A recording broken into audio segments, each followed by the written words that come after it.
The sprint race, it was difficult to get a read, but it looked like we were strong. It was just the DRS train that we couldn't break. Now, Sunday, we definitely struggled. There was a bit more understeer in the car, a little bit more bouncing. Hello and welcome back to another Akkodis Race Debrief. My name's Jodie and joining us today we've got Shov to answer your questions from the Qatar Grand Prix. Shov, let's take a look. It's been a long season so far. With one race left to go, how are all the team feeling? Well, it's certainly been a pretty long, pretty tough season. We haven't achieved what we set out to do, but we hope that we can finish strongly. And whilst we didn't achieve our objectives, the recent pace has been pretty strong.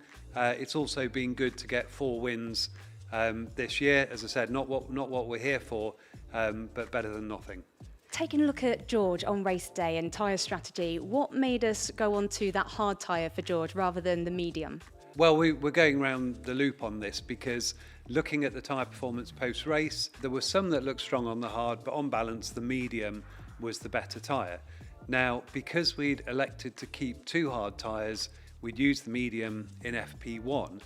We only had 1 set remaining. That was a used tyre. Now, at the point we took the decision, we thought going on the hard would be preferable. However, George was wanting the medium. That was what he thought we were going to fit to his car. And on reflection, we should have taken the medium because it would have had better warm-up and slightly better pace. But as I said, we'll analyse that and make sure we don't do that again.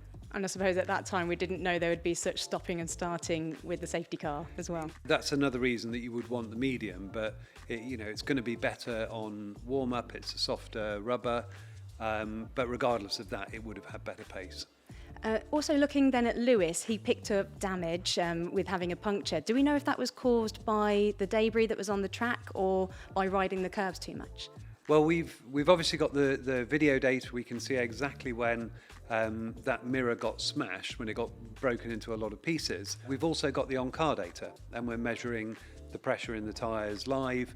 Now, surprisingly, we can see Lewis start to lose pressure prior to the mirror being hit by Valtteri. So from that, we would say it's unlikely that it was a debris puncture. That was certainly what we thought at the time because the two appeared to be almost simultaneous. It doesn't mean that he didn't pick up some debris elsewhere, but we need to wait for Pirelli to do their analysis and their investigations. They'll do a lot of detailed checks on all the tyres, trying to understand if there's any deterioration. There's a huge amount of load goes through the front left round Qatar. There were also bits of the tyre that were wearing quite heavily, and again that's linked to the fact that you've got these super fast corners that are flat out at nearly 300 kilometres an hour. So once we get that analysis, we'll understand a bit more.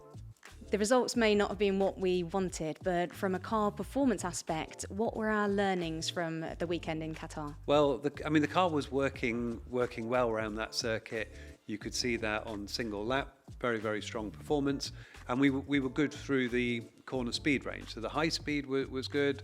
The slower corners were good. There are a few issues that we need to pick up on. There was a little bit of bouncing in those really fast corners. So that's something that we need to address. But right now, the whole focus is really on 2025 and beyond. So it's good that you get a range of different circuits, quite different tracks, some with very low speed like Vegas, and a range of conditions as well, sort of hot races, cold races, wet races.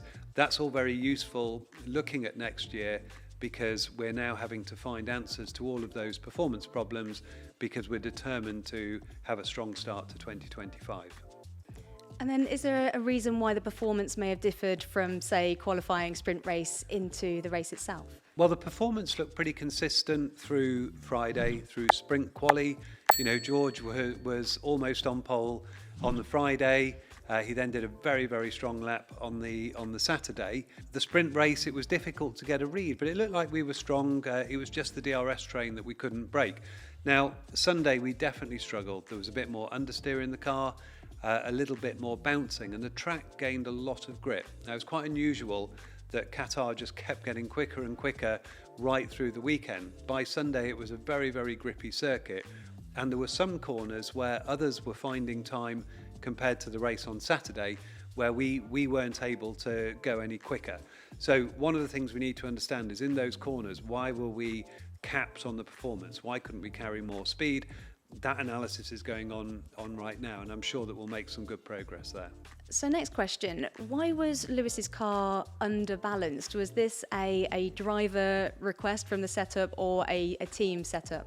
So underbalance means too much understeer. When they say overbalance, that means they've got too much oversteer. Now, why was that the case? Well, the balance that we had in the sprint race on Saturday was good. And if you took George's car, he didn't make a lot of changes between the end of the sprint race and qualifying, because you come out of Parc Fermé, you go back into it. For qualifying, you have this opportunity to work on the setup. Now, as I mentioned earlier, the track was getting grippier and grippier, and that normally means you get more understeer in the car. That's what you would generally get. Now, the engineers and the drivers are looking at the different runs they've done over the weekend. They're tracking how much aero balance we're carrying, what mechanical balance we've got, and they will compensate for that increased grip, normally by putting a bit more front wing in. For instance, both did that, but we do need to understand why we still ended up with too much understeer. And then during the race, we were adding more and more front wing, and it was proving quite hard to dial that out. So maybe the conclusion will be that we should have shifted the setup more, but it's quite difficult to predict exactly where the grip is going to land. But going back to your original question, whose decision is it? Well, the engineers, the drivers, they all work closely together to arrive at that. That's just the nature of their relationship. We're coming into the last race of the season, and it will be the last race with Lewis Hamilton. Are there any celebrations planned? There will be. Right now, though, the engineering group, we're putting all our effort into making sure we can finish with a strong result, because of all the things that we could do to celebrate Lewis's time with the team, a strong finish is probably the one that he would be most grateful to receive. So that's where our effort is. However, there are a lot of special things planned. Do keep an eye on all of our social channels, because those will become apparent through the weekend. We've also got 150 lucky fans who get to put their name on the car, on Lewis's car, for that final race. But it's been an incredible time with Lewis, an incredible 12 years, hugely successful. There's an awful lot to look back at and celebrate, and we will miss him.